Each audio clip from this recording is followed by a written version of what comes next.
This is the hydrangea video that you've been waiting for. I am going to answer all of the questions that you have given me over the last few months.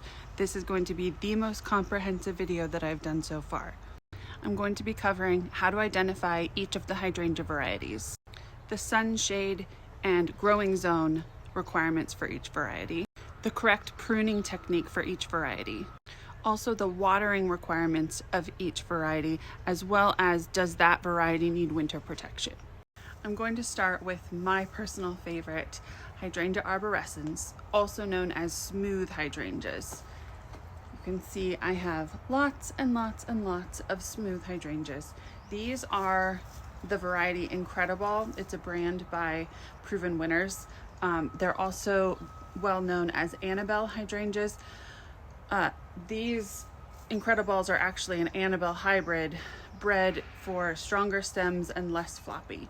Now this is pretty late in the season, so they're a little floppy right now and they're going into dormancy, so they're not at their peak.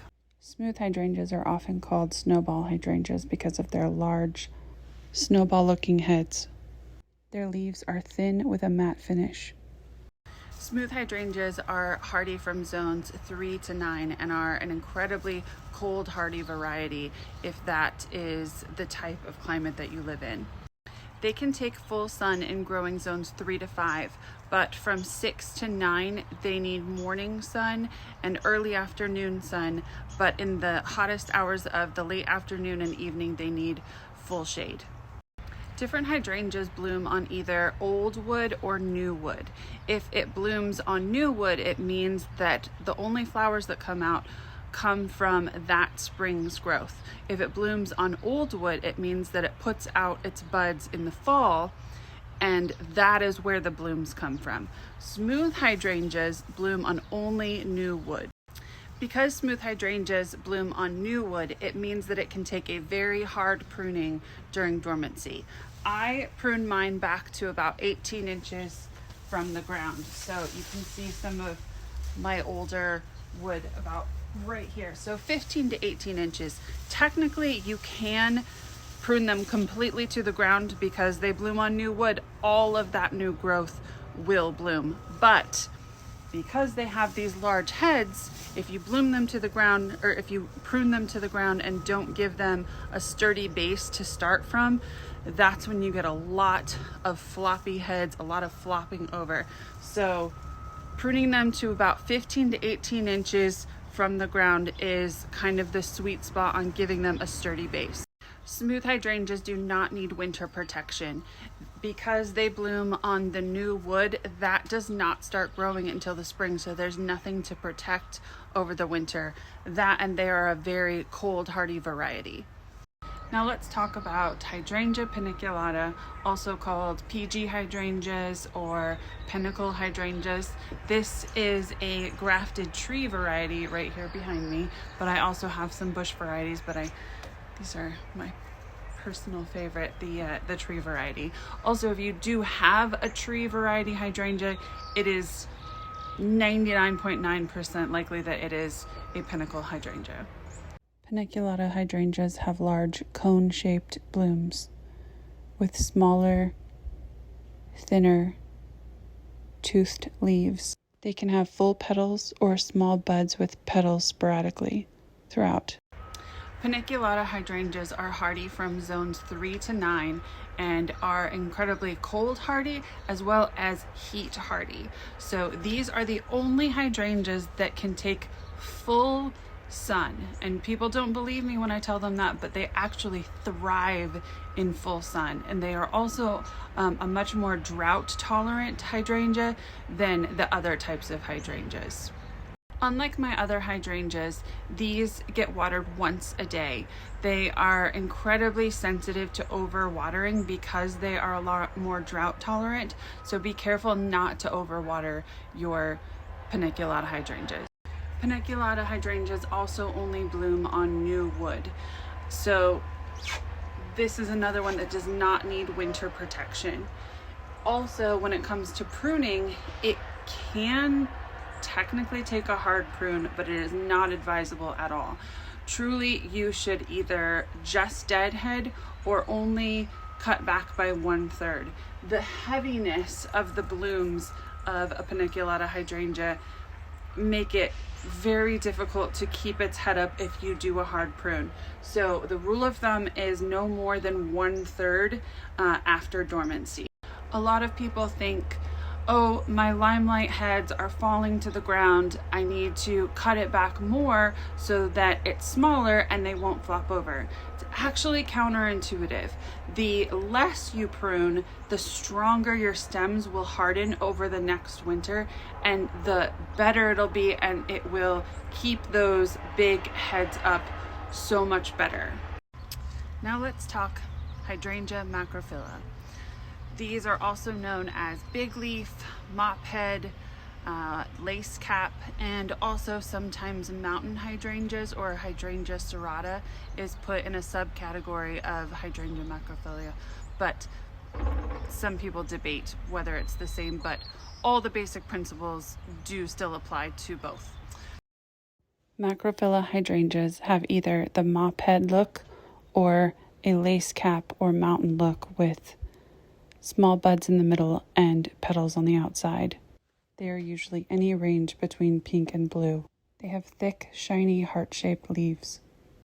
Hydrangea macrophylla are hardy from zones 5 through 9 and really thrive in coastal climates. These are the beautiful blue and pink hydrangeas and purple hydrangeas that you see along the coast of Oregon and Washington and Cape Cod.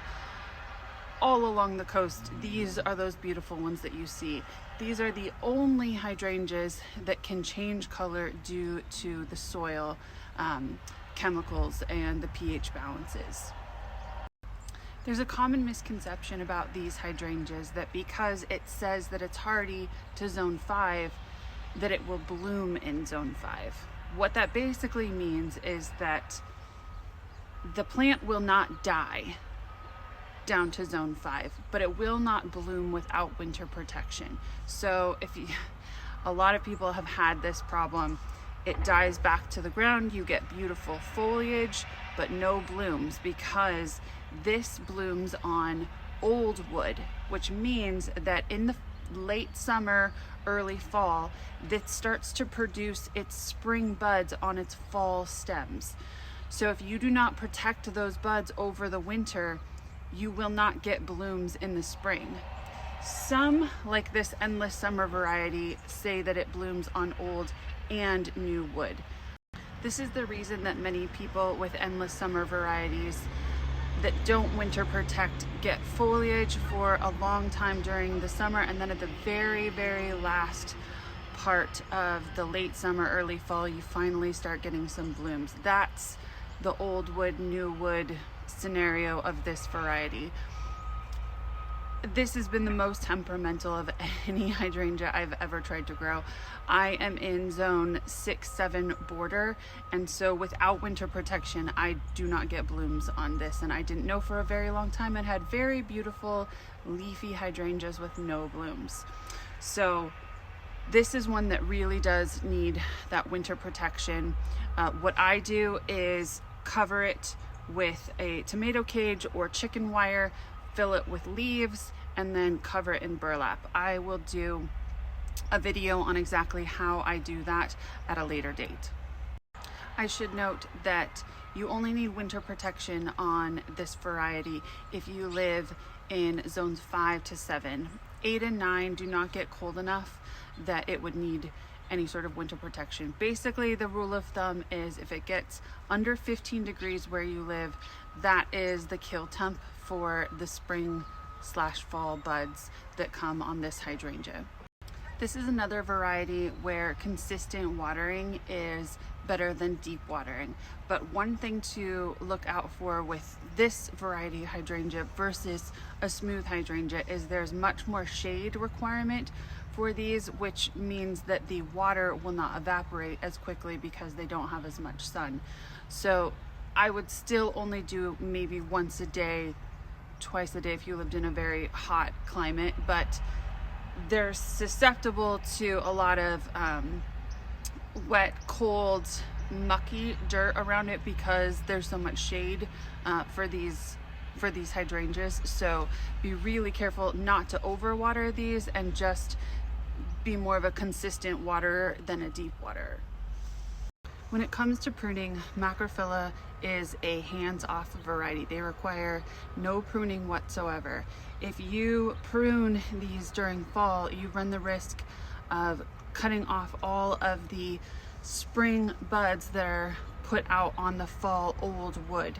So no pruning whatsoever on these. If they've gotten really out of control and you have to prune, do it in mid to late June, right after it starts to put out its blooms, and cut it back by no more than 1/3. And make sure you don't do it at all after the end of July, because that is when it starts to form those spring buds on the old wood. But it is definitely preferable that you do not prune it whatsoever, just deadheading. Do not confuse deadheading with pruning. Deadheading is only cutting off the spent blooms once they're done. So this is going into dormancy, and I have very little, if almost no blooms left, a tiny one right here. When this little bloom goes brown and starts to wither and die any time of the season, you just clip it right underneath and just take off that bloom. That is it. Don't go down the stem where any of the new buds would come. Just clip off that one bloom as it's spent, and that is deadheading. That's all you need to do on these ever. Just a quick blurb about Oakleaf Hydrangeas or Hydrangea corsophilia. Oakleaf hydrangeas are easily identified by their leaves that look like an oak leaf. Oakleaf hydrangeas have the exact requirements of Hydrangea macrophylla. They are zones 5 to 9. They need morning sun, afternoon shade, or all shade. They need winter protection under zone 7 and lower. They do not require any pruning because they also bloom on old wood. Everything that I mentioned with Hydrangea macrophylla also applies to Oakleaf hydrangeas. The number one hydrangea question I get all the time is that I have beautiful green foliage and no blooms. And here is my answer to that question. If it is an oak leaf, lace cap, mountain, big leaf, mop head, it is most likely because you either did not protect it over winter and you killed those buds, or you pruned it and cut off all of the buds. If it is a paniculata or a smooth hydrangea, it is most likely because it is not getting enough sun. Those are 99.9% of the reasons that you do not have blooms. I think I've covered all the bases with all the different varieties, but you are always welcome to DM me pictures or questions. I'm happy to answer them. And if you have any questions on this video, or if there's something that I didn't cover, please let me know in the comments. And I really hope you enjoyed this as much as I enjoyed making it.